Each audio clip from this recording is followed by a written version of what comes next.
The Supreme Court opened the floodgates to more money in politics. What does this mean for us? Well, it means for big major donors, they are going to be hit up more and more, right? So it doesn't mean anything for us. For us, it actually has very No little, impact. Okay. little implication. Just to be sure.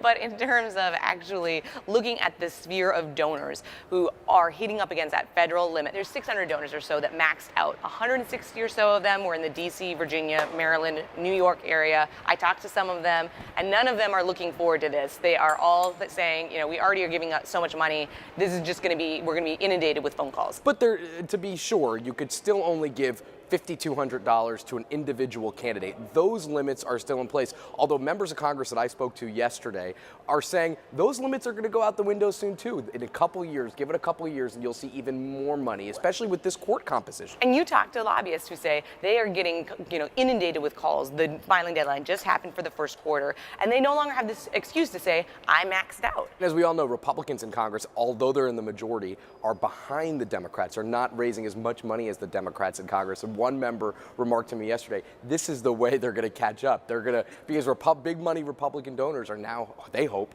going to give across the board. And then we still don't quite know. The depends on the interpretation by the FEC in terms of how much this could be. Some people are saying $1 million. Some people are saying $6 million. So I'm not quite sure you're going to have the universe of people that are wanting to write those kinds of checks.